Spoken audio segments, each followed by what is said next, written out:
ঠাকুরপো, তোমারে পাশের বাড়ির ভাবি সকাল থেকে ডাকতেছে, তুমি যাও না কেন? ভাবির জামাই বাসায় নাই, আমারে নিয়ে যদি উল্টাপাল্টা কিছু করে তার জন্য যাচ্ছি না।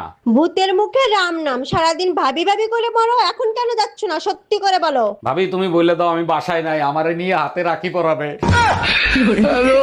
আরে ভাবি, ভাইরে দেখলাম রাগ করে চলে গেল, কি হয়েছে বলেন তো? আরে ভাই বলেন না, সকালে একটা কিস করছে, আমি 50টা টাকা চাইছি তাই দিলো না। এইটা কোনো কথা বললেন? ভাই কিস করছে তার জন্য আপনারে টাকা দিবে? স্বামী বলেই তো 50 টাকা চাইছি, সবাই তো 100 টাকা দেয়। আমার স্বপ্ন যে। কি ব্যাপার অরুণ ভাই, সকালবেলা এত খুশি খুশি লাগতেছে, কাহিনী কি? জানেন ভাবি, কাল রাতে স্বপ্ন দেখি বউরে বাইন্দা উড়ো দূরে পিটাইছি। ভুলেও বউ পেটানোর স্বপ্ন দেখবেন না, বউ টের পেলে স্বপ্নের ভিতর ঢুকে পিটাবে। দেখো ভাই, আমার সাদা মনে কোনো কাদা নাই। এটা হচ্ছে আমার বেটা। আমার বেটার সাথে তোমার বেটির যদি বিয়ে দিতে চাও তাহলে পুরো 5 লাখ লাগবে, 5 লাখ। হ্যাঁ, এমন কি আছে তোমার বেটার মধ্যে যে 5 লাখ চাইছো? দেখো ভাই, একে সার্ফ সাবান দিয়ে যতই কচিলা কচিলা ধও, আর যদি রং উঠে যায় তাহলে টাকা ফেরত। দূর দূর যাবে মেরে কালে রঙ তো। যাইতেছস? তোর মার হাঙ্গা খাবার গেছিলাম। কি কইলি তুই? তোর মার হাঙ্গা খাবার গেছি। একটা দেখছ যা যারে কথা কবি, একটা দশর মার একটা গালগুল ফাড়াইলাম। স্যার আমিও দেন, একটা আমারও হাত আছে। এই তুই তো বেদব কইছিস কবে তেরে? হ্যাঁ বেদব কি? বেদব কি মানে এই যে এটা আপেল, এটা যদি না পারিস না তোর আজকে এক চড়মারে আমি 48টা দাঁত ফেলাই দেব। পার।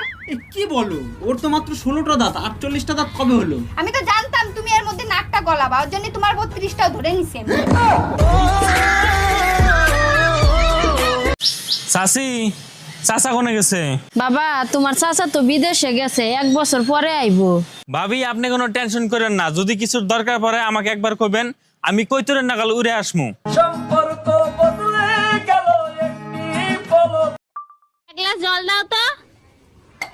আরে গ্লাস উপরে ধরো, আরে কলের মুখে ধরো, আরে ওই মুখে না। এই শুনছো? এদিকে এসো তো। কি হলো? এই টাকাটা ধরো আর যাও তো তাড়াতাড়ি বাজারের থেকে আমার জন্য সুন্দর দেখে একটা লাল ব্লাউজ নিয়ে আসবা। আচ্ছা ঠিক আছে। বলছি তোমার সাইজ কত গো? কেন তুমি আমার সাইজ জানো না? এইটুকু না? এইটুকু নেই? তবে কি এইটুকু নেই?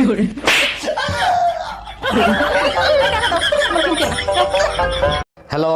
এই কোথায় তুমি? তুমি যেখানেই থাকো এই মুহূর্তে বাসায় চলে আসো। কেন, কি হয়েছে? কেউ মারা গেছে নাকি? আরে কেউ মরে নাই, পাশের বাসার ভাবির ছেলে হইছে। পাশের বাড়ির ভাবির ছেলে হয়েছে, তা আমি কি করবো? এসে নাচবো? ছেলের চেহারার সাথে ভাইয়ের চেহারার কোনো মিল নাই, তাই তোমাকে ডাকতিছে।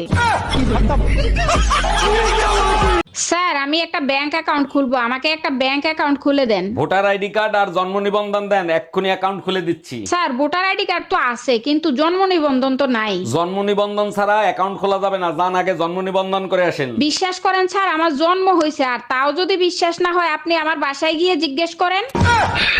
এই শুনো না, আমার 1000 টাকা দাও না, ডাক্তারের কাছে যাব। ডাক্তারের কাছে যাবো? তোমার আবার কি হয়েছে? তুমি তো ঠিকই আছো। চোখের ডাক্তার দেখাতে যাব, ঠিক মতো দেখি না, গোলা দেখি। ও আচ্ছা, এই নাও। 500 টাকা দিলা কেন? 1000 টাকা চাইলাম না। থাক, তোমার আর ডাক্তার দেখাইতে হবে না, এখন তো চোখ ঠিক আছে। উফ, গরমে বাইরে থাকা যায়, পুরো মাথাই নষ্ট হয়ে গেছে। গরমে মাথা নিয়ে বাইরে গেছিলা কেন? ফ্রিজে রাইখা যাইতা, তাহলে আর নষ্ট হইতো না। দেখ, তুই আমার চোখের সামনে দিয়ে সর, তা নাহলে আমার মেজাজ খারাপ হয়ে যাবে। তাহলে মেজাজটা দাও, ফ্রিজে রাইখা দিই, তাহলে আর খারাপ হবে না।